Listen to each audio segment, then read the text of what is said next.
ಜೈ ವಾಸವಿ. ನಮ್ಮ ಆರ್ಯವೈಶ್ಯ ಕುಲದೇವಿಯಾದ ಶ್ರೀ ವಾಸವಿ ಕನ್ಯಕಾ ಪರಮೇಶ್ವರಿ ದೇವಿಯ ಪಾದಕಮಲಗಳಿಗೆ ನಮಿಸುತ್ತಾ ಶ್ರೀ ವಾಸವಿ ಕನ್ಯಕಾದೇವಿ ಪುರಾಣ ಪಂಚದಶಾಧ್ಯಾಯವನ್ನು ಪ್ರಾರಂಭಿಸೋಣ. ಶ್ರೀ ವಾಸವಿ ದೇವಿಯ ವಿಶ್ವರೂಪ ದರ್ಶನವನ್ನು ಕುರಿತು ಹಾಗೂ ದ್ಯುತ್ತರಶತ ಗೋತ್ರೀಯರಾದ ಆರ್ಯವೈಶ್ಯ ದಂಪತಿಗಳು ವಾಸವಿ ಕನ್ಯಕೆಯೊಡನೆ ಅಗ್ನಿಯಲ್ಲಿ ಪ್ರವೇಶಿಸಿ ಪರಂಧಾಮವನ್ನು ಸೇರಿದ ವಿಧಾನವನ್ನು ಕುರಿತು ಸಾಲಂಕಾಯನರು ಮಣಿಗುಪ್ತಾದಿಗಳಿಗೆ ವಿವರಿಸಿ ಬಳಿಕ ಇನ್ನೂ ಹೀಗೆ ಮುಂದುವರೆಸಿ ಹೇಳತೊಡಗಿದರು. ಎಲೈ ಮಣಿಗುಪ್ತಾದಿಗಳೇ, ಅಲ್ಲಿ ಪದ್ಮಶಯನವನ್ನು ಬಿಟ್ಟು ಪರಿಚಾರಕರು ಮುಂದೆ ನಡೆಯಲು ಭೂಪ ವಿಷ್ಣುವರ್ಧನನು ಆನೆಯನ್ನೇರಿ ಕುಳಿತು ಚತುರಂಗ ಬಲಗಳಿಂದ ಸೇವೆ ಮಾಡಿಸಿಕೊಳ್ಳುತ್ತಾ ಸಂತೋಷದಿಂದ ಪ್ರಯಾಣ ಮಾಡುತ್ತಾ ಸುಯೋದಯ ಕಾಲಕ್ಕೆ ಭಗ್ನವೆಂಬ ಹೆಸರಿನ ಪುರವನ್ನು ಸೇರಿದನು. ಆಗ ಆ ಸಮಯದಲ್ಲಿ ಪೆನುಗೊಂಡೆಯಿಂದ ಬರುತ್ತಿದ್ದ ದೂತರು ಚಕ್ರವರ್ತಿಗೆ ದಾರಿಯಲ್ಲಿ ಎದುರು ಬಂದು ರಾಜನ ಬಳಿ ಸಾರಿ ಶಿರವಾಗಿ ಅಂಜಲಿಬದ್ಧರಾಗಿ ನಿಂತರು. ರಾಜನು ದೂತರನ್ನು ನೋಡಿ ಸಕಲವೂ ಸಿದ್ಧವಾಯಿತೇನು ಎಂದು ಕೇಳಿದನು. ಸಾರ್ವಭೌಮನ ಮಾತುಗಳನ್ನು ಕೇಳಿ ಆ ಭಟರು ಸಮಾಧಾನದ ವಚನಗಳನ್ನಾಡಲು ಆಸಕ್ತರಾದರು. ಅನಂತರ ಕಂಪಿಸುತ್ತಿದ್ದ ಆ ದೂತರನ್ನು ಕಂಡು ವಿಷ್ಣುವರ್ಧನನು, ನೀವು ಭೀತರಾಗಬೇಡಿ, ನೀವು ಯಥಾವತ್ತಾಗಿ ಸರಿಯಾಗಿ ಹೇಳಿರಿ ಎಂದು ನುಡಿದನು. ಆಗ ಆ ದೂತರು ರಾಜಶ್ರೇಷ್ಠನೊಡನೆ, ಹೇ ರಾಜ, ಅಲ್ಲಿ ವೈಶ್ಯರೆಲ್ಲರೂ ವಿವಾಹ ಮಹೋತ್ಸವವೆಂದು ಪಟ್ಟಣವನ್ನೆಲ್ಲ ವಿಶೇಷವಾಗಿ ಅಲಂಕರಿಸಿ ಕನ್ಯಕೆಯೊಡಗೂಡಿ ಅಗ್ನಿಯನ್ನು ಪ್ರವೇಶಿಸಿದರು ಎಂದು ಅಲ್ಲಿ ನಡೆದ ಪ್ರಸಂಗವನ್ನೆಲ್ಲ ವರ್ಣಿಸಿ ತಿಳಿಸಿದರು. ವಿಷ್ಣುವರ್ಧನನ ದುರ್ಮರಣ, ಯುವರಾಜನ ಪರಿತಾಪ. ದೂತರು ಹೀಗೆ ಹೇಳುತ್ತಿರುವಂತೆಯೇ ಭ್ರಾಂತಗೊಂಡ ಇಂದ್ರಿಯಗಳಿಂದ ಚಕ್ರವರ್ತಿಯು ಹಾ ಇದೇನು ಎಂದು ನುಡಿದು ಪರಿತಪ್ತ ಪ್ರಾಣನಾದನು. ಇಷ್ಟರಲ್ಲಿ ಆ ಸಾರ್ವಭೌಮನ ಎದುರು ಅಷ್ಟಭುಜಯುಕ್ತಳಾಗಿ ಅನೇಕ ಶಸ್ತ್ರಾಸ್ತ್ರಗಳನ್ನು ಧರಿಸಿ ಪ್ರಚಂಡ ತೇಜಸ್ಸಿನಿಂದ ಪ್ರಕಾಶಿಸುತ್ತಿದ್ದ ಅತಿ ಭಯಂಕರ ಕಾಳಿಕಾಮೂರ್ತಿಯು ಅವತರಿಸಿ ಎದುರು ನಿಂತಂತೆ ಕಾಣಿಸಿತು. ಕ್ಷಣದಲ್ಲಿ ಆಕೆ ಮಧುರ ಮಂಜುಳ ಮನೋಜ್ಞ ಮೂರ್ತಿಯಾದ ವಾಸವಿ ಕನ್ಯಕೆಯಾಗಿ ರೂಪ ತಾಳಿ ಕಾಣಿಸಿದಳು. ಮರುಕ್ಷಣದಲ್ಲಿ ಆಕೆಯೇ ದುರ್ಗೆಯಾಗಿ, ಚಂಡಿಯಾಗಿ, ಮಹಾಕಾಳಿಯಾಗಿ ಅನೇಕ ರೂಪಗಳನ್ನು ಧರಿಸಿ ವಿಕಟಾಸ್ಥಾದ ಮಾಡಿದಳು. ಅನಂತ ಶಕ್ತಿ ಸಂಪನ್ನನೊಂದು ಮೆರೆದವನು, ಅತ್ಯಂತ ನಿರಂಕುಶನು, ಅಸಂಖ್ಯಾತ ಸೈನ್ಯ ಸಮೇತನು, ತನಗೆ ಎದುರಿಲ್ಲದವನೆಂದು ಅಹಂಕಾರ ತಳೆದವನು ಆದ ಆ ಮೂರ್ಖ ಸಾರ್ವಭೌಮನು ಭುನಬೋಂಥರಗಳೆಲ್ಲ ತಬ್ಬಿಬ್ಬುಗೊಳ್ಳುವಂಥ ಗುಡುಗು ಧ್ವನಿಯಂಥ ಆ ಕಾಳಕಾಟ್ಟಹಾಸದ ಧ್ವನಿಯನ್ನು ಕೇಳಿದ ಮಾತ್ರದಿಂದಲೇ ಶಿರಸ್ಸು ಸಹಸ್ರ ಹೋಳುಗಳಾಗಿ ಸಿಡಿಯಲು ಕೆಳಗೆ ಬಿದ್ದನು. ಅಭಯಂಕರ ದೃಶ್ಯವನ್ನು ನೋಡಿದ ಮಂತ್ರಿಗಳು, ಸೇನಾಧಿಪತಿಗಳು, ಸೈನಿಕರು ಮತ್ತೆಲ್ಲರೂ ಭಯಕಂಪಿತರಾದರು. ಅವರು ಪಶ್ಚಾತ್ತಾಪಗೊಂಡವರಾಗಿ ಭೀತಾತ್ಮರಾಗಿ ಶ್ರೀ ವಾಸವಿ ಕನ್ಯಕಾ ಪರಮೇಶ್ವರಿ ಭಕ್ತರಾಗಿ ಆ ದೇವಿಯನ್ನು ಸ್ತುತಿಸತೊಡಗಿದರು. ಆ ತರುವಾಯ ಒಂದು ಕ್ಷಣ ಕಾಲದಲ್ಲಿ ವಿಷ್ಣುವರ್ಧನನ ಶರೀರದ ಕೆಂಡದಂಥ ಒಂದು ಜ್ಯೋತಿಯ ಹೊರಟು ಪೆನುಗೊಂಡೆಯಲ್ಲಿ ಅರ್ಚಾವರ್ತರವಾಗಿ ನೆಲೆಸಿದ ಶ್ರೀ ಕನ್ಯಕಾ ಪರಮೇಶ್ವರಿ ದೇವಿಯ ಪಾದಧಾಮಕ್ಕೆ ಬಂದು ಸೇರಿ ಆಕೆಯ ದಿವ್ಯ ಚರಣಾನಗಳಲ್ಲಿ ಲೀನವಾಗಿ ಹೋಯಿತು. ಆ ಜ್ಯೋತಿಯನ್ನು ಅನುಸರಿಸಿ ಬಲು ವೇಗವಾಗಿ ಪೆನುಗೊಂಡೆ ನಗರವನ್ನು ಸೇರಿದ ಚಕ್ರವರ್ತಿಯ ಸಮಸ್ತ ಪರಿಜನರು ವಾಸವಿ ಕನ್ಯಕಾ ಪರಮೇಶ್ವರಿ ದೇವಿಯ ಅರ್ಚಾವತಾರ ಮೂರ್ತಿಗೆ ಪದೇ ಪದೇ ಪ್ರಣಾಮ ಮಾಡಿದರು. ಆ ಜಗನ್ಮಾತೆಯ ಲೀಲೆಗಳನ್ನು ಮುಕ್ತ ಕಂಠದಿಂದ ಗಾನ ಮಾಡಿದರು. ತನ್ಮಯರಾಗಿ ವಾಸವಿ ಕನ್ಯಕಾದೇವಿಯ ನಾಮವನ್ನು ಭಜಿಸಿದರು. ಆಗ ಸಾರ್ವಭೌಮನ ಅಮಾತ್ಯರ ಆದೇಶಾನುಸಾರವಾಗಿ ಅತಿ ವೇಗವಾಗಿ ಪ್ರಯಾಣ ಮಾಡಬಲ್ಲ ಭಟರು ಕೆಲವರು ಈ ವಾರ್ತೆಯನ್ನು ಪದ್ಮಶಯನಪುರದಲ್ಲಿದ್ದ ವಿಷ್ಣುವರ್ಧನನ ಕುಮಾರನಾದ ರಾಜೇಂದ್ರನಿಗೆ ತಿಳಿಸಲು ತೆರಳಿದರು. ವಿಷ್ಣುವರ್ಧನನಿಗೆ ಕಲಿಯುಗದಲ್ಲಿ ಅಪಾರ ಅಪಕೀರ್ತಿ ಉಂಟಾಯಿತು. ಸಕಲ ದೇಶಗಳಲ್ಲಿ, ಪಟ್ಟಣಗಳಲ್ಲಿ, ಮೂಲೆ ಮೂಲೆಗಳ ಹಳ್ಳಿಗಳಲ್ಲಿ ಕೂಡ ಚಾತುರ್ವರ್ಣದವರು ಚಕ್ರವರ್ತಿಯನ್ನು ಮಾತು ಮಾತಿಗೂ ನಿಂದಿಸುತ್ತಾ ಧರ್ಮ ರಕ್ಷಣೆಗಾಗಿ ದೇಹತ್ಯಾಗಿ ಮಾಡಿದ ವೈಶ್ಯರನ್ನು ಬಹಳವಾಗಿ ಸ್ತುತಿಸಲಾರಂಭಿಸಿದರು. ಪದ್ಮಶಯನಪುರದಲ್ಲಿ ಚಕ್ರವರ್ತಿಯ ಭಟರು ತಂದ ಘೋರ ವಾರ್ತೆಯನ್ನು ಕೇಳಿದ ಯುವರಾಜೇಂದ್ರನು ಪಾರಿವಾಳ ಪಕ್ಷಿಯಂತೆ ದೀನನಾಗಿ ಶೋಕ ಸಂತಪ್ತನಾಗಿ ಬಲು ವಿಧಗಳಲ್ಲಿ ವಿಲಪಿಸಿದನು. ಬಳಿಕ ರಾಜಪುರೋಹಿತರಾದ ದೌಮ್ಯರು ಅವನನ್ನು ಸಂತೈಸಿ, ಎಲೈ ರಾಜೇಂದ್ರ, ಪ್ರಾಣಿಗಳೆಲ್ಲರಿಗೂ ತಮ್ಮ ಪೂರ್ವ ಜನ್ಮ ಕರ್ಮದಿಂದ ಜನನ ಮರಣಗಳು ಸಂಭವಿಸುವವು. ಇವು ಪ್ರಕೃತಿ ಸಿದ್ಧವಾಗಿವೆ. ಸದಾಚಾರಪರರಾದ ಸಾಧುಶೀಲರಾದ ವೈಶ್ಯರನ್ನು ನಿನ್ನ ತಂದೆಯು ಮಲ್ಲಿನ ಚಿತ್ತದಿಂದ ಬಾಧಿಸಿದನು. ದಿವ್ಯ ಗುಣ ಸಂಪನ್ನಳಾದ ವಾಸವಿ ಕನ್ಯಕೆಯನ್ನು ಒತ್ತಾಯಪೂರ್ವಕವಾಗಿ ವಿವಾಹವಾಗಲು ಅಪೇಕ್ಷಿಸಿದನು. ಆ ದೇವಿ ಅದನ್ನು ಸಹಿಸದೆ ಬಂಧು ಸಹಿತವಾಗಿ ಜ್ವಲಿಸುವ ಅಗ್ನಿಯಲ್ಲಿ ಪ್ರವೇಶಿಸಿದಳು. ಆ ದುಷ್ಕರ್ಮ ಪರಿಪಾಕದಿಂದಲೇ ಪ್ರಸಿದ್ಧನಾದ ನಿನ್ನ ತಂದೆಯು ಪಾಪಚಿತ್ತರಾದ ಅವನ ಅನುಚರರು ಹತರಾದರು. ಆದ್ದರಿಂದ ನೀನು ಧೈರ್ಯಗುಂದಿ ದುಃಖಿಸುವುದು ಸಲ್ಲದು. ನಿನ್ನ ತಂದೆಯ ಪರಲೋಕ ಕ್ರಿಯೆಗಳನ್ನು ನಡೆಸಿ ವೈಶ್ಯರನ್ನು ಸಾಂತ್ವನಗೊಳಿಸಿ ಧರ್ಮರಾಜನಂತೆ ಭೂಮಿಯನ್ನು ಪಾಲಿಸು, ನಿನಗೆ ಶುಭವಾಗುವುದು ಎಂದು ಬೋಧಿಸಿದನು. ಆಗ ರಾಜೇಂದ್ರನು ಮುನಿಶ್ರೇಷ್ಠನಾದ ದೌಮ್ಯರೊಡನೆ, ಮಹಾತ್ಮರೇ, ಸಾರ್ವಭೌಮನಾದ ನನ್ನ ತಂದೆಗೆ ಉತ್ತಮ ಗತಿಯನ್ನುಂಟು ಮಾಡುವ ವೀರಮರಣವಲ್ಲದೆ ಇಂಥ ಸಾವು ಸಂಭವಿಸಲು ಕಾರಣವೇನು? ಸರ್ವಜ್ಞರಾದ ತಾವು ತಿಳಿಸಿಕೊಡಿ ಎಂದು ಬೇಡಿದನು. ದೌಮ್ಯರು ಅದನ್ನು ಕೇಳಿ ತಮ್ಮ ಜ್ಞಾನದೃಷ್ಟಿಯಿಂದ ಗತಕಾಲದಲ್ಲಿಯ ವಿಷಯಗಳನ್ನು ಗ್ರಹಿಸಿ ಯುವರಾಜನೊಡನೆ ಹೀಗೆ ಹೇಳಿದರು. ಓ ಯುವರಾಜ, ಪೂರ್ವದಲ್ಲಿ ಮಹೇಶ್ವರನ ಕಣ್ಣುರಿಯಿಂದ ಮನ್ಮಥನು ಭಸ್ಮವಾದವನು. ಆ ಭಸ್ಮರಾಶಿಯಿಂದ ಬಂಡಾಸುರನೆಂಬವನು ಜನಿಸಿದನು. ಅವನು ಲೋಕಗಳನ್ನು ಪೀಡಿಸುತ್ತಿರಲು ದೇವತೆಗಳ ಪ್ರಾರ್ಥನೆಯ ಮೇರೆಗೆ ಆದಿಪರಾಶಕ್ತಿಯು ಲಲಿತಾ ಮಹಾದೇವಿಯಾಗಿ ಆ ರಕ್ಕಸನನ್ನು ಸಂಹರಿಸಿದಳು. ಆ ಅಸುರನು ತನ್ನ ಅಂತ್ಯಕಾಲದಲ್ಲಿ ನಿನ್ನ ಸನ್ನಿಧಿಯನ್ನು ಪ್ರಸಾದಿಸು ಎಂದು ದೇವಿಯನ್ನು ಪ್ರಾರ್ಥಿಸಿದನು. ಆಗ ದೇವಿಯು, ನೀನು ಕಲಿಯುಗದಲ್ಲಿ ವಿಷ್ಣುವರ್ಧನನೆಂಬ ಹೆಸರಿನಲ್ಲಿ ಭುವಿಯಲ್ಲಿ ಜನ್ಮ ತಳೆದು ಶಾಪೋಪಹಾತನಾಗಿ ಮೃತನಾಗಿ ನನ್ನ ಸನ್ನಿಧಿಯಲ್ಲಿ ಸ್ಥಾನವನ್ನು ಹೊಂದುವೆ ಎಂದು ನುಡಿದು ಅನುಗ್ರಹಿಸಿದಳು. ಆ ಬಂಡಾಸುರನು ತನ್ನ ಮೊದಲ ಜನ್ಮದಲ್ಲಿ ಚಿತ್ರಕಂಠನೆಂಬ ಗಂಧರ್ವನಾಗಿ ಜನಿಸಿ ಕೈಲಾಸದಲ್ಲಿ ಕೀರ್ತಿಕನ್ಯಾ ರೂಪದಲ್ಲಿ ಅವತರಿಸಿದ್ದ ದೇವಿಯನ್ನು ವಾಂಛಿಸಿ ಶಾಪೋಪಹತನಾಗಿ ಮರಣಿಸಿದನು. ಆ ಗಂಧರ್ವನೇ ಈಗ ನಿನ್ನ ಜನಕನಾದ ವಿಷ್ಣುವರ್ಧನ ಸಾರ್ವಭೌಮನ ರೂಪದಲ್ಲಿ ಮಾನವ ಜನ್ಮ ತಳೆದು ಆದಿಪರಾಶಕ್ತಿಯ ಅವತಾರವಾದ ಶ್ರೀ ವಾಸವಿ ಕನ್ಯಕೆಯ ಕ್ರೋಧಕ್ಕೆ ಗುರಿಯಾಗಿ ಹೀಗೆ ದುರ್ಮರಣವನ್ನು ಹೊಂದಿದನು. ಆದರೆ ಪರಾಂಬಿಕೆಯಿಂದ ಹತನಾದ ಕಾರಣದಿಂದ ನಿನ್ನ ತಂದೆಯು ಸಾಲೋಕ್ಯ ಮುಕ್ತಿಯನ್ನು ಹೊಂದಿದನು. ಆದ್ದರಿಂದ ನೀನು ಆತನ ಮರಣಕ್ಕಾಗಿ ದುಃಖಿಸುವುದು ತರವಲ್ಲ. ಆ ವಾಸವಿ ಕನ್ಯಕೆಯೇ ಆದಿಪರಾಶಕ್ತಿಯಾದ ಪರಮೇಶ್ವರಿ. ನೀನು ಆ ಮಹಾದೇವಿಯನ್ನು ಭಕ್ತಿಯಿಂದ ಅರ್ಚಿಸಿ ಆಕೆಯ ದರ್ಶನ ಭಾಗ್ಯವನ್ನು ಹೊಂದಿ ಆ ಜಗನ್ಮಾತೆಯ ಕೃಪೆಗೆ ಪಾತ್ರನಾಗು. ಮಾತಾಪಿತೃ ವಿಯೋಗದಿಂದ ದುಃಖಿತರಾದ ವೈಶ್ಯಪುತ್ರರನ್ನು ಸಮಾಧಾನಗೊಳಿಸು ಎಂದು ಹೇಳಿದರು. ಆಗ ಯುವರಾಜನಾದ ರಾಜೇಂದ್ರನು ಸ್ವಸ್ಥಚಿತ್ತನಾಗಿ ತಂದೆಗೆ ನಡೆಸಬೇಕಾದ ಅಪಾರ ಕರ್ಮಗಳನ್ನು ನಿರ್ವಹಿಸಿದನು. ಪೆನುಗೊಂಡೆಗೆ ರಾಜೇಂದ್ರನ ಆಗಮನ.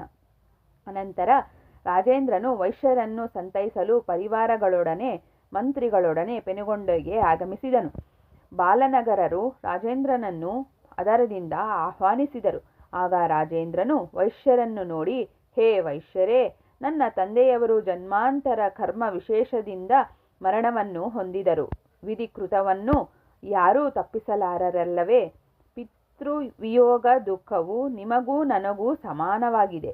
ನೀವಿನ್ನೂ ಈ ದುಃಖವನ್ನು ಬಿಟ್ಟು ಕುಸುಮಸೃಷ್ಟಿ ಕುಮಾರನಾದ ವಿರೂಪಾಕ್ಷನನ್ನು ವೈಶ್ಯಾಧಿಪತಿಯಾಗಿ ಮಾಡಿಕೊಂಡು ನಿಮ್ಮ ಪಟ್ಟಣವನ್ನು ಪಾಲಿಸಿಕೊಳ್ಳಬೇಕಾಗಿದೆ. ನಿಮಗೂ ನಮಗೂ ಆನಂದದಾಯಕವಾದ ಸ್ನೇಹವು ವೃದ್ಧಿ ಹೊಂದಲಿ. ನನ್ನ ರಾಜ್ಯದಲ್ಲಿಯ 4ನೇ 1 ಭಾಗವನ್ನು ನಿಮಗೆ ನಾನು ನೀಡುವೆನು. ವಿಷ್ಣುವರ್ಧನನ ಕುಮಾರನಾದ ರಾಜ ನರೇಂದ್ರನು ಕಾಶಿಗೆ ಹೋಗುತ್ತಿದ್ದ ವೈಶ್ಯಕುಮಾರನನ್ನು ಕಂಡು ತನ್ನ ತಂದೆಯ ತಪ್ಪಿಗಾಗಿ ಕ್ಷಮೆಯಲ್ಲಿ ಬೇಡುತ್ತಿರುವುದು. ನೀವು ಸ್ವತಂತ್ರರಾಗಿ ಸಮಸ್ತ ರಾಜ್ಯವನ್ನು ಪಾಲಿಸಿಕೊಳ್ಳಿರಿ. ನೀವು ಪಿತೃಗಳ ಋಣವಿಮುಕ್ತಿಗಾಗಿ ಗಯಾಕ್ಷೇತ್ರದಲ್ಲಿ ಪಿಂಡಪ್ರದಾನ ಮಾಡಿ ಹಿಂದಿರುಗಿ ಬರುವ ತನಕ ನಿಮ್ಮ ಭಾರ್ಯ ಪುತ್ರರ ವೃದ್ಧರ ಸಂರಕ್ಷಣೆಗಾಗಿ ತಕ್ಕ ಏರ್ಪಾಟುಗಳನ್ನು ಮಾಡುವೆನು. ನನ್ನ ರಾಜಧಾನಿಯಲ್ಲಿ ನಾನು ಪಟಕುಟೀರದಲ್ಲಿ ನೆಲ್ಮಿಸಿ ವಾಸವಿ ಕನ್ಯಕಾ ದೇವಿಯನ್ನು ಸದಾ ಧ್ಯಾನಿಸುತ್ತಾ ನಿಮ್ಮ ಮರಳುವಿಕೆಗಾಗಿ ನಿರೀಕ್ಷಿಸುತ್ತಿರುತ್ತೇನೆ ಎಂದು ನುಡಿದು ಬಾಲವೈಶ್ಯರನ್ನು ಸನ್ಮಾನಿಸಿ ಅವರಿಂದ ಸನ್ಮಾನಿಸಲ್ಪಟ್ಟ ಪರಿವಾರ ಸಮೇತವಾಗಿ ತನ್ನ ಪಟ್ಟಣಕ್ಕೆ ಹಿಂದಿರುಗಿದನು. ಅನಂತರ ಆ ವೈಶ್ಯರು 11 ದಿನಗಳು ಪಿತೃ ಕಾರ್ಯಕ್ರಮಗಳನ್ನು ವಿದ್ಯುಕ್ತ ಪ್ರಕಾರದಲ್ಲಿ ನಡೆಸಿ ತಮ್ಮ ವೈಭವಾಧಿಕ್ಯತೆಯನ್ನು ಅನುಸರಿಸಿ ಬ್ರಾಹ್ಮಣೋತ್ತಮರಿಗೆ ದಾನಗಳನ್ನು ನೀಡಿ ಕನ್ಯೆಯರನ್ನು ಸುವಾಸಿನಿಯರನ್ನು ಪೂಜಿಸಿ ಪಿತೃಗಳಿಗೆ ಪಿಂಡ ಪ್ರದಾನ ಮಾಡುವುದಕ್ಕಾಗಿ ಗುರುಗಳೊಡನೆ ಸಹಸ್ರ ಬ್ರಾಹ್ಮಣರೊಡಗೂಡಿ ಕಾಶಿ ಯಾತ್ರೆಗೆ ಹೊರಟರು. ಮಾರ್ಗ ಮಧ್ಯದಲ್ಲಿ ಭಾಸ್ಕರಾಚಾರ್ಯರಿಂದ ಅನೇಕ ಪುಣ್ಯ ಕಥೆಗಳನ್ನು ಕೇಳುತ್ತಾ ಪರಮ ಪಾವನವಾದ ಪ್ರಯಾಗ ಕ್ಷೇತ್ರವನ್ನು ಸೇರಿದರು. ಸೂರ್ಯನು ಮಕರ ರಾಶಿಯನ್ನು ಹೊಂದಿರುವಾಗ ಅವರು ಗಂಗಾ ಯಮುನಾ ಸರಸ್ವತಿಗಳ ಸಮ್ಮಿಶ್ರಿತ ರೂಪವಾದ ತ್ರಿವೇಣಿ ಸಂಗಮ ತೀರ್ಥದಲ್ಲಿ ಸ್ನಾನ ಮಾಡಿ ಬ್ರಾಹ್ಮಣರಿಂದ ಪ್ರಯಾಗದಲ್ಲಿಯ ನದಿ ತೀರ್ಥ ಪ್ರಭಾವವನ್ನು ಕೇಳಿ ವಿವಿಧ ದಾನಗಳಿಂದ ವಿಪ್ರರನ್ನು ಸಂತೃಪ್ತರನ್ನಾಗಿಸಿ ಶಿವರಾತ್ರಿ ವ್ರತವನ್ನಾಚರಿಸಲು ಕಾಶಿ ಕ್ಷೇತ್ರಕ್ಕೆ ಸೇರಿಕೊಂಡು ಅಲ್ಲಿ ಪಂಚಾಕ್ಷರಿ ಮಂತ್ರ ಜಪವನ್ನು ಮಾಡುತ್ತಾ ರಾತ್ರಿಯೆಲ್ಲ ಜಾಗರಣೆ ಮಾಡಿ ಬಳಿಕ ಅಲ್ಲಿ 1 ತಿಂಗಳು ಕಳೆದು ಗಯೆಗೆ ಹೋದರು. ತರುವಾಯ ಆ ವೈಶ್ಯರು ಗಯ ಕ್ಷೇತ್ರದಲ್ಲಿ ಶಾಸ್ತ್ರೋಕ್ತ ವಿಧಿಯಲ್ಲಿ ತಿಲೋದಕ ಸಹಿತವಾಗಿ ಪಿಂಡಗಳನ್ನರ್ಪಿಸಿ ಪಿತೃದೇವತೆಗಳನ್ನು ಸಂತೃಪ್ತರನ್ನಾಗಿ ಮಾಡಿದರು. ಗಯದಲ್ಲಿ ಬಾಲವೈಶ್ಯರಿಗೆ ವಾಸವಿ ಸಾಕ್ಷಾತ್ಕಾರ ಮತ್ತು ಯಂತ್ರಮಂತ್ರ ಬಿಂಬ ಪೂಜಾ ವಿಧಿಗಳನ್ನು ಕುರಿತು ಬೋಧನೆ. ಆಗ ಆಕಾಶಮಂಡಲದಲ್ಲಿ 4 ದಿಕ್ಕುಗಳಲ್ಲೂ ಆ ಬಾಲವೈಶ್ಯರ ಪಿತೃದೇವತೆಗಳು ಪ್ರತ್ಯಕ್ಷರಾಗಿ ಅವರನ್ನು ಆಶೀರ್ವದಿಸಿದರು. ಪಿತೃ ಸಮುದಾಯ ಮಧ್ಯದಲ್ಲಿ ವಿದ್ಯುಲ್ಲತೆಯಂತೆ ಮಿನುಗುತ್ತಾ ಮಧುರ ಮಂಜುಳ ಮನೋಹರಾಕೃತಿಯಲ್ಲಿ ಶ್ರೀ ವಾಸವಿ ಕನ್ಯಕೆಯು ಪ್ರತ್ಯಕ್ಷಳಾದಳು. ಆಗ ವೈಶ್ಯರು ಆ ದೇವಿಯನ್ನು ಅನೇಕ ವಿಧಗಳಲ್ಲಿ ಕೊಂಡಾಡಿದರು. ಅವರು ಭಕ್ತಿಗೆ ಪ್ರಸನ್ನಲಾದ ವಾಸವಿ ಕನ್ಯಕೆಯು, ಎಲೈ ಮಕ್ಕಳೇ, ನಿಮ್ಮ ಭಕ್ತಿಯನ್ನು ನೋಡಿ ನಿಮ್ಮ ಪಿತೃಗಳೊಡನೆ ಕೂಡಿ ನಾನು ಅಪಾರವಾಗಿ ಸಂತೋಷಗೊಂಡೆನು. ನೀವು ಅನುದಿನವೂ ನನ್ನನ್ನು ಆರಾಧಿಸುತ್ತಾ ಸಮಸ್ತ ಸನ್ಮಂಗಳಗಳನ್ನು ಹೊಂದಿರಿ. ಪ್ರತಿ ಮಾಸದಲ್ಲಾಗಲಿ 2 ತಿಂಗಳಲ್ಲಿ ಒಮ್ಮೆಯಾಗಲಿ ಉತ್ತರಾಯಣ ದಕ್ಷಿಣಾಯನಗಳಲ್ಲಿ ಎಂದಾದರೂ ಆಗಲಿ 1 ವರ್ಷದಲ್ಲೊಮ್ಮೆಯಾಗಲಿ ಶುಕ್ರವಾರದಲ್ಲಾಗಲಿ ನನ್ನ ಜನ್ಮದಿನೋತ್ಸವದಲ್ಲಾಗಲಿ ಕಲ್ಪೋಕ್ತ ಪ್ರಕಾರ ದೀಕ್ಷಾ ಪೂಜಾ ವ್ರತಾದಿಗಳಿಂದ ನನ್ನನ್ನು ಆರಾಧಿಸಿರಿ. ನನ್ನನ್ನು ಅರ್ಚಿಸುವವರಿಗೆ ಸಮಸ್ತ ಸಂಪತ್ತುಗಳನ್ನು ಪ್ರಸಾದಿಸುವೆನು. ಪರಿಶುದ್ಧ ಚರಿತ್ರೆಯುಳ್ಳ ಪಿತೃವಂಶವನ್ನು ಚೆನ್ನಾಗಿ ತಿಳಿಸಿಕೊಡುವ ಪ್ರಸಿದ್ಧವಾದ ಗೋತ್ರ ಪ್ರವರಾದಿಗಳನ್ನು ತಿಳಿದುಕೊಂಡು ವಂಶಾಭಿವೃದ್ಧಿಗಾಗಿ ಸಂಬಂಧ ಬಾಂಧವ್ಯಗಳನ್ನು ಮಾಡಿಕೊಳ್ಳಿರಿ. ನಿಮಗೀಗ ನನ್ನ ದಿವ್ಯ ಮಂತ್ರ ಬಿಂಬಾದಿಗಳನ್ನು ಕುರಿತು ಹೇಳುತ್ತಿರುವೆ, ಸಾವಧಾನದಿಂದ ಆಲಿಸಿರಿ. ಹೇ ಭಕ್ತಶ್ರೇಷ್ಠರೇ, ಓಂ ಎಂಬ ಪ್ರಣವ ಬೀಜ, ಬಳಿಕ ಹ್ರೀಂ ಮಾಯಾ ಬೀಜಾಕ್ಷರವನ್ನು, ನಂತರ ವಾಗ್ಭವ ಬೀಜಾಕ್ಷರವನ್ನು, ಆ ಬಳಿಕ ಕಮಲಾಸನ ಬೀಜಾಕ್ಷರವನ್ನು, ಅನಂತರ ಚಂದ್ರ ಬೀಜಾಕ್ಷರವನ್ನು, ಆ ಬಳಿಕ ಅಮೃತ ಬೀಜಾಕ್ಷರವನ್ನು, ಬಳಿಕ ಶ್ರೀ ವಾಸವಿ ಕನ್ಯಕಾ ಪರಮೇಶ್ವರಿ ಶ್ರೇಯಂ ದೇಹಿ ಎಂಬ 16 ಅಕ್ಷರಗಳನ್ನು ಸೇರಿಸಿ ತದುಪರಿ ಪೂಜಾ ಸಮಯದಲ್ಲಿ ನಮಃ ಎನ್ನುವುದಕ್ಕೆ ಬದಲು ಸ್ವಾಹ ಎಂಬ ಅಕ್ಷರದ್ವಯವನ್ನು ಸೇರಿಸಿದರೆ ಒಟ್ಟಾರೆ ಈ 24 ಅಕ್ಷರಗಳ ಸಂಯುಕ್ತ ರೂಪವೇ ನನ್ನ ಮಂತ್ರ ರಾಜವಾಗುವುದು. ಈ ಶ್ರೇಷ್ಠ ಮಂತ್ರವನ್ನು ಜಪಿಸುವವರಿಗೆ ಸರ್ವ ಸಂಪದಗಳು, ಸತ್ಸಂತಾನ ಭಾಗ್ಯವೂ ಅಲ್ಲದೆ ಅಂತ್ಯದಲ್ಲಿ ಮೋಕ್ಷವೂ ಲಭಿಸಬಲ್ಲದು. ಈ ಮಂತ್ರದಲ್ಲಿಯ ಮೊದಲ ಬೀಜಾಕ್ಷರ ಷಟ್ಕಕ್ಕೆ ಶ್ರೀ ವಾಸವಿ ಕನ್ಯಕೆ ಮಹ್ಯಂ ಸರ್ವ ಸೌಭಾಗ್ಯಂ ದೇಹಿ ದೇಹಿ ಸ್ವಾಹ ಎಂಬ 20 ಅಕ್ಷರಗಳ ಸೇರಿಸಿದರೆ ಅದು ಸರ್ವೋತ್ತಮವಾದ 26 ಅಕ್ಷರಗಳ ಪಾರಾಯಣ ಮಂತ್ರವಾಗುವುದು. ಈ ಮಂತ್ರ ಜಪದಿಂದ ಅನಂತ ಪುಣ್ಯವು ಲಭಿಸುವುದು. ಈ ನನ್ನ ಮಂತ್ರಗಳಿಗೆ ಸಂಬಂಧಿಸಿದ ಅಂಗನ್ಯಾಸ ಕರನ್ಯಾಸಾದಿ ವಿಧಿಗಳನ್ನು, ಛಂದಸ್ಸು, ಋಷಿ ಪ್ರಾಣ, ಶಕ್ತಿ, ಕೀಲಕಾದಿಗಳನ್ನು ಭಾಸ್ಕರಾಚಾರ್ಯರು ನಿಮಗೆ ವಿವರವಾಗಿ ತಿಳಿಸಿಕೊಡು. ಇನ್ನು ನನ್ನ ಪೂಜಾ ಕ್ರಮವನ್ನು ಹೇಳುತ್ತಿರುವೆನು ಕೇಳಿ. ವಿವಾಹ ವ್ರತ ಯಜ್ಞಾದಿಗಳಲ್ಲಿ ನಡೆಯುವ ಮಂಟಪಾರಾಧನೆಯಲ್ಲಿ ನನ್ನನ್ನು ಕಲಶ ರೂಪದಲ್ಲಿಯೂ ದೇವಾಲಯಗಳಲ್ಲಿ ವಿಗ್ರಹ ರೂಪದಲ್ಲಿಯೂ ಪೂಜಿಸಬೇಕು. ಕಲಶಗಳಲ್ಲಿ ನಾನು ಕ್ಷಣಿಕ ಎಂತಲೂ ವಿಗ್ರಹಗಳಲ್ಲಿ ನಿತ್ಯ ಎಂತಲೂ ಕರೆಯಲ್ಪಡುತ್ತಿರುವೆನು. ಶ್ರೀಚಕ್ರ ಸಮಾನವಾಗಿ ಯಂತ್ರ ದಶಾಂಗ ಸಮುಪೇತವಾಗಿ ಬಿಂದು ತ್ರಿಕೋಣ ಅಷ್ಟಕೋಣ ದಶಕೋಣ ಸಪ್ತದಳ ಅಷ್ಟದಳ ಚತುರ್ದಶಾರ ಕೋಣ ಷೋಡಶದಳ ಚಕ್ರಗಳೊಡನೆಯೂ ಭೂಪರಗಳಿಂದಲೂ ಕೂಡಿರುತ್ತಾ ನವಾವರಣಗಳಿಂದ ಕೂಡಿದ್ದು ಚತುರ್ವಿಧ ಸಮೈಕ್ಯತೆಗಳಿಂದ ವಿರಾಜಿಸುತ್ತಿರುವ ನನ್ನ ಯಂತ್ರ ರಾಜವನ್ನು ಸ್ಥಾಪಿಸಿ ಅದರ ಮೇಲೆ ಸರಿಯಾಗಿ ನನ್ನ ಮೂರ್ತಿಯನ್ನು ದೇವಾಲಯಾದಿಗಳಲ್ಲಿ ಸ್ಥಾಪಿಸಬೇಕು. ಅಂದು ಅಗ್ನಿ ಪ್ರವೇಶ ಮಾಡಿದ ಸಮಯದಲ್ಲಿ ನಾನು ಅರ್ಚಾವತಾರಳಾಗಿ ನೆಲೆಸಿ ಭಕ್ತರಿಗೆ ದರ್ಶನ ನೀಡಿದ ದಿವ್ಯವಾದ ಪರಮ ಮಂಗಳಕರ ರೂಪದ ನನ್ನ ಮೂರ್ತಿಯನ್ನು ರೂಪಿಸಿ ಆಲಯದಲ್ಲಿ ಸ್ಥಾಪಿಸುವುದು ಉತ್ತಮೋತ್ತಮವು. ಹಾಗಲ್ಲದಿದ್ದರೆ ದ್ವಿಭುಜೆಯಾದ ನನ್ನ ಭವ್ಯ ರೂಪವನ್ನಾಗಲಿ ನನ್ನ ಅವತಾರ ಜೀವಿತ ಕಾಲದಲ್ಲಿ ನಾನು ಪ್ರದರ್ಶಿಸಿದ ಅಲೌಕಿಕ ರೂಪಗಳಲ್ಲಿ ಯಾವುದಾದರೊಂದು ರೂಪದಲ್ಲಾಗಲಿ ನನ್ನ ವಿಗ್ರಹವನ್ನು ತಯಾರುಮಾಡಿಸಿ ನನ್ನ ಆಲಯಗಳಲ್ಲಿ ಪ್ರತಿಷ್ಠಿಸಬೇಕು. ಹಾಗೆ ಸ್ಥಾಪಿಸಿ ಪೂಜಿಸಿದವರಿಗೆ ಸದಾ ಸಮಸ್ತ ಸಮೃದ್ಧಿಗಳನ್ನು ನೀಡುವೆನು. ಗಣೇಶ್ವರನು ಕ್ಷೇತ್ರಪಾಲಕರು, ಆಧಾರಧ್ಯಾಸನ ಶಕ್ತಿಗಳು, ದ್ವಾರಶಕ್ತಿಗಳು, ಅಷ್ಟಸಿದ್ಧಿಗಳು, ಇಂದ್ರಾದಿ ಅಷ್ಟದಿಕ್ಪಾಲಕರು, ಸೂರ್ಯಾದಿ ನವಗ್ರಹಗಳು, ಪರಾಶಕ್ತಿಯಾದ ನನ್ನ ಷೋಡಶ ಕಲಾದೇವತೆಗಳು, ಅಷ್ಟದುರ್ಗೆಯರು, ಸಪ್ತಮಾತೃಕೆಯರು, ಪ್ರಸಿದ್ಧವಾದ ನನ್ನ ಚತುರ್ದಶ ರೂಪಗಳು, ವಾಣಿ ವಿಧಾತರು, ಕೋನ ಕಮಲಾರ್ಜನಾರ್ದನರು, ಗೌರಿ ನಗರೇಶ್ವರರು, ನನ್ನ ಪುರದಲ್ಲಿಯ ನವಾವರಣಗಳಲ್ಲಿ ಪೂಜಿಸಬೇಕಾದ ಅಂಗೋಪಾಂಗ ದೇವತೆಗಳಾಗಿರುವರು. ನನ್ನನ್ನು ಶ್ರೀಸೂಕ್ತ ವಿಧಾನದಲ್ಲಿ ವಿದ್ಯುಕ್ತವಾಗಿ ಪೂಜಿಸಬೇಕು. ಹೇ ಪುತ್ರರೇ, ಇನ್ನುಳಿದ ಪೂಜಾ ವಿಧಾನವನ್ನು ಋಷಿಶ್ರೇಷ್ಠರಾದ ಭಾಸ್ಕರಾಚಾರ್ಯರು ಹೇಳಬಲ್ಲರು. ನನ್ನ ಶ್ರೇಷ್ಠವಾದ ಮಂತ್ರವನ್ನು ಸದಾ ಜಪಿಸಿರಿ, ಅದರಿಂದ ನೀವು ಸರ್ವ ಫಲಗಳನ್ನು ಹೊಂದಬಲ್ಲಿರಿ. ಹೇ ಮಕ್ಕಳೇ, ಭಕ್ತಿಯುಕ್ತವಾದ ನಿಮ್ಮ ಚಿತ್ತಶುದ್ಧಿಗೆ ಸಂತೋಷಿಸಿದೆನು. ವರವೊಂದನ್ನು ಕೋರಿರಿ ಎಂದು ನುಡಿದಳು. ಆಗ ಆ ವೈಶ್ಯರು, ಹೇ ತಾಯೇ, ಈ ಪೆನುಗೊಂಡೆ ಪಟ್ಟಣದಲ್ಲಿ ಸದಾ ನಿನ್ನ ಪ್ರತ್ಯಕ್ಷ ದರ್ಶನ ಭಾಗ್ಯವನ್ನು ನಮಗೆ ಉಂಟುಮಾಡು ಎಂದು ಬೇಡಿಕೊಂಡರು. ಆ ಬಳಿಕ ಆ ವಾಸವಿದೇವಿ, ನನ್ನ ದರ್ಶನ ನಿಮಗೆ 9 ರಾತ್ರಿಗಳು ಉಂಟಾಗುವುದು ಎಂದು ಹೇಳಿ ದೇವತಾ ಸಮುದಾಯದೊಡನೆಯೂ ಸಿದ್ಧ ಸಮೂಹದೊಡನೆಯೂ ಸೇವೆ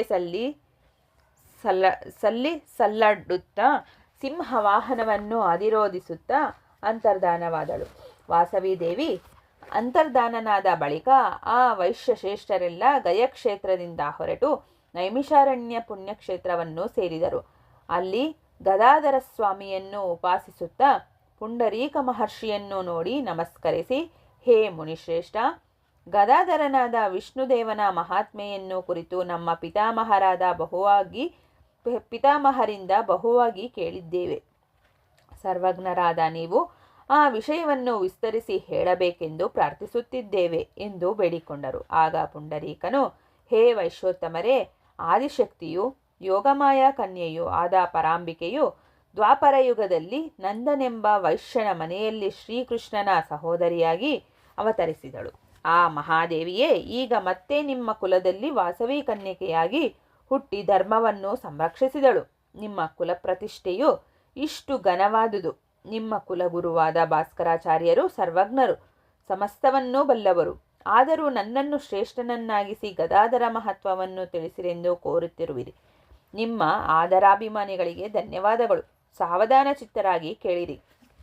ಪೂರ್ವದಲ್ಲಿ ಬ್ರಹ್ಮಮಾನಸ ಪುತ್ರನಾದ ಸನತ್ಕುಮಾರನು ಮಾರ್ಕಂಡೇಯ ಮಹರ್ಷಿಗಳಿಗೆ ಶ್ರೌತ ಸ್ಮಾರ್ತಕ ಕರ್ಮಾಂಡಗಳು ಯಾರಿಗೆ ಸೇರಿರುವವೋ ಆ ಗದಾಧರ ದೇವನ ಮಹಾತ್ಮೆಯನ್ನು ತಿಳಿಸಿದನು.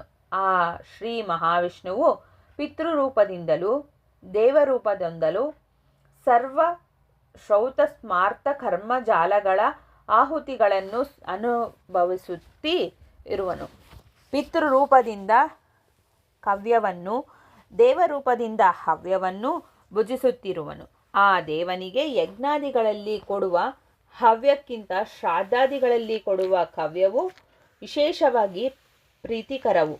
ದಾನಗಳನ್ನು ಹೋಮಗಳನ್ನು ಮಾಡದೆ ಹೋದರೂ ಪಿಂಡ ಪ್ರದಾನದಿಂದ ಶ್ರೀಹರಿಯನ್ನು ಶ್ರಾದ್ದ ವಿಧಿಯಿಂದ ಸಂತೋಷಪಡಿಸಬೇಕು. ಮಾಡಬಾರದ ಕಾರ್ಯವನ್ನು ಮಾಡಿಯಾದರೂ ಸರಿಯೇ ಪಿಂಡ ಪ್ರದಾನಾದಿ ಅತಿಥಿ ಪೂಜೆಗಳಿಂದ ವಿಷ್ಣುವನ್ನು ಸಂತೋಷಗೊಳಿಸುವವನು ಅಕ್ಷಯವಾದ ಫಲವನ್ನು ಹೊಂದಬಲ್ಲನೆಂದು ಹಿರಿಯರು ಹೇಳಿರುವರು. ಆದ್ದರಿಂದ ಏನಾದರೂ ಸರಿಯೇ ಶ್ರಾದ್ದ ದಿನವನ್ನು ಬಿಟ್ಟು ಬಿಡಬಾರದು. ಹರಿ ಪ್ರೀತಿಕರವಾದ ಶ್ರಾದ್ದವನ್ನು ತಪ್ಪದೇ ಮಾಡಬೇಕು. ತೇಜಸ್ಸಂಪನ್ನರಾದ ನೀವು ಶ್ರದ್ಧೆಯಿಂದ ಶ್ರಾದ್ದ ಮಾಡಿರಿ. ಯಾರೀ ರಹಸ್ಯ ವಿಷಯವನ್ನು ಕೇಳುವವನೋ ಅವನು ಸರ್ವ ಪಾಪ ವಿಮುಕ್ತನಾಗುವನು ಎಂದು ಗದಾಧರ ಮಹಿಮೆಯನ್ನು ಪುಂಡರೀಕ ಮಹರ್ಷಿಯು ವೈಶ್ಯರಿಗೆ ಅರುಹಿದನು. ಆಗ ಆ ವೈಶ್ಯರು ಆ ಋಷಿಗೆ ಕೃತಜ್ಞತಾಭಿವಂದನೆಗಳನ್ನು ಮಾಡಿ ಅಲ್ಲಿಂದ ಮುಂದೆ ಹೊರಟರು. ಸರ್ವ ವೈಶ್ಯರು ಮತ್ತೆ ಕಾಶಿಪಟ್ಟಣಕ್ಕೆ ಹೋಗಿ ನಿಯತಾತ್ಮರಾಗಿ ಪಿತೃಗಳಿಗೆ ಹಿತವನ್ನೆಸಗಬೇಕೆಂಬ ಬಯಕೆಯಿಂದ ತಮ್ಮ ನಗರದಲ್ಲಿ ಶಿವಲಿಂಗಗಳನ್ನು ಪ್ರತಿಷ್ಠಾಪಿಸಲು ನಿಶ್ಚಯಿಸಿಕೊಂಡು ಅನೇಕ ಶಿವಲಿಂಗಗಳನ್ನು ಶೇಖರಿಸಿಕೊಂಡು ಅನ್ನಪೂರ್ಣ ವಿಶ್ವೇಶ್ವರಿಗೆ ಪ್ರಣಾಮಗಳನ್ನು ಸಲ್ಲಿಸಿ ಕಾಲಭೈರವನ ಆಜ್ಞೆ ಪಡೆದು ತಮ್ಮ ಪಟ್ಟಣಕ್ಕೆ ಹಿಂದಿರುಗತೊಡಗಿದರು. ಪುಣ್ಯಾರಣ್ಯಗಳನ್ನು, ಶ್ರೇಷ್ಠ ಪರ್ವತಗಳನ್ನು, ಪುಣ್ಯ ದೇಶಗಳನ್ನು, ತೀರ್ಥಗಳನ್ನು ಸೇವಿಸುತ್ತಾ ಪದ್ಮಶಯನ ಪಟ್ಟಣಕ್ಕೆ ಬಂದರು. ಅಲ್ಲಿ ವಿಷ್ಣುವರ್ಧನ ಸಾರ್ವಭೌಮನ ಕುಮಾರನಾದ ರಾಜೇಂದ್ರ ಭೂಪತಿ ರಾಜೋದ್ಯಾನದಲ್ಲಿ ಮನೋಜ್ಞವಾದ ಪಟಕುಟೀರದಲ್ಲಿ ವಾಸವಿ ದೇವಿಯ ಅನುಗ್ರಹವನ್ನು ಕೋರಿ ನಿಯಮನಿಷ್ಠೆಗಳಿಂದ ಆ ದೇವಿಯನ್ನು ಧ್ಯಾನಿಸುತ್ತಾ ವಾಸಿಸುತ್ತಿದ್ದನು. ಕಾಶಿಯಿಂದ ಆಗಮಿಸಿದ ವೈಶ್ಯರೆಲ್ಲ ಗಂಗಾ ತೀರ್ಥವನ್ನು ದೊಡ್ಡ ದೊಡ್ಡ ಕಾವಡಿಗಳಲ್ಲಿ ಹೊರಲ್ಲಟ್ಟು ಆ ನಗರಕ್ಕೆ ಪ್ರವೇಶಿಸಿದರು. ಆ ಕಾವಡಿಗಳನ್ನು ಹೊತ್ತು ತಂದವರು ಗಂಗಾ ಕಾವಡಿಗರೆಂದು ಪ್ರಸಿದ್ಧರಾದರು. ಅವರು ವಂಶಪಾರಂಪರ್ಯವಾಗಿ ವೈಶ್ಯರಿಂದ ಘೋಷಿಸಲ್ಪಡುವಂತೆ ಕಟ್ಟಳೆ ಮಾಡಲಾಯಿತು. ಚಾರರಿಂದ ವೈಶ್ಯರ ಆಗಮನವನ್ನು ಕುರಿತು ಕೇಳಿ ರಾಜರಾಜೇಂದ್ರನು ಸಂತೋಷಾಂತರಹಿತರಾಗಿ ಬಂಧು ಮಿತ್ರರೊಡನೆ ಮಂತ್ರಿ ಪುರೋಹಿತರೊಡನೆ ವೈಶ್ಯರನ್ನು ಎದುರುಗೊಂಡು ಅವರ ಕ್ಷೇಮ ಸಮಾಚಾರವನ್ನು ವಿಚಾರಿಸಿ ತನ್ನ ನಿವಾಸಕ್ಕೆ ಆಹ್ವಾನಿಸಿ ಕರೆತಂದನು. ರಾಜೇಂದ್ರನು ವಿರೂಪಾಕ್ಷನನ್ನು ಆಲಿಂಗನ ಮಾಡಿಕೊಂಡು, ಹೇ ಮಹಾವೀರ, ನೀವು ಬರುವ ತನಕ ನಾನು ಒಂದು ಹೊತ್ತು ಮಾತ್ರವೇ ಭುಜಿಸುತ್ತಾ ಭೂಶಯನ ಮಾಡುತ್ತಾ ಶ್ರೀ ವಾಸವೀದೇವಿ ಧ್ಯಾನ ನಿಮಗ್ನನಾಗಿ ಈ ಪಟಕುಟೀರದಲ್ಲಿ ವ್ರತದೀಕ್ಷೆಯಲ್ಲಿರುವೆ. ನಿಮ್ಮ ಪುಣ್ಯ ದರ್ಶನದಿಂದ ಪರಿಶುದ್ಧನಾದೆನು ಎಂದು ಸ್ನೇಹಾರ್ಧ ಹೃದಯದಿಂದ ನುಡಿದನು. ಮಹಾರಾಜನ ಮಧುರ ವಚನಗಳನ್ನು ಕೇಳಿದ ವಿರೂಪಾಕ್ಷಾದಿಗಳು ಆನಂದಮಾನಸರಾಗಿ, ಹೇ ರಾಜೇಂದ್ರ, ಸಮಸ್ತ ದೇಶಕ್ಕೆ ಸಾಮ್ರಾಟನು, ಪಾಲಕನು, ತಾಯಿಯೂ ತಂದೆಯೂ ಆಗುವನು. ಸರ್ವ ಜನರ ವರ್ಣಾಶ್ರಮ ಧರ್ಮಗಳನ್ನು ಕಾಪಾಡುವುದರಿಂದ ರಾಜನು ಪಾಲಕನಾಗುತ್ತಿರುವನು. ಜಗತ್ತಿಗೆ ಜೀವನೋಪಾಯಗಳನ್ನು ತೋರಿಸುವುದರಿಂದ ಅವನು ತಾಯಿಯೆಂದು ಕರೆಯಲ್ಪಡುತ್ತಿರುವನು. ಅಗ್ನಿಯಿಂದ, ಕಳ್ಳರಿಂದ, ದುಷ್ಟರಿಂದ, ಶತ್ರುಗಳಿಂದ ಬಾಧೆಗಳು ಬರದಂತೆ ಹೆತ್ತ ಮಕ್ಕಳನ್ನು ಕಾಪಾಡುವಂತೆ ರಾಜನು ಪ್ರಜೆಗಳನ್ನು ಕಾಪಾಡುವುದರಿಂದ ತಂದೆಯೆಂದು ಕರೆಯಲ್ಪಡುತ್ತಿರುವನು. ಈ ವಿಧದಿಂದ ಪ್ರಜೆಗಳನ್ನು ರಂಜಿಸುವುದರಿಂದ ರಾಜನೆಂದು ಸಾರ್ಥಕ ನಾಮ ಪಡೆಯುತ್ತಿರುವನು. ಪ್ರಭು, ನಿಮ್ಮನ್ನು ನೋಡಿ ನಾವು ಕೃತಾರ್ಥರಾದೆವು ಎಂದು ನುಡಿದರು. ಆನಂತರ ರಾಜನ ವಾಂಛೆಯಂತೆ ಆ ರಾತ್ರಿ ಅವರೆಲ್ಲ ಅಲ್ಲಿಯೇ ವಿಶ್ರಾಂತಿ ಪಡೆದರು. ಇಲ್ಲಿಗೆ ಪಂಚದಶಾಧ್ಯಾಯವು ಮುಕ್ತಾಯವಾಯಿತು. Thanks for watching this video, and also please subscribe my YouTube channel for more videos.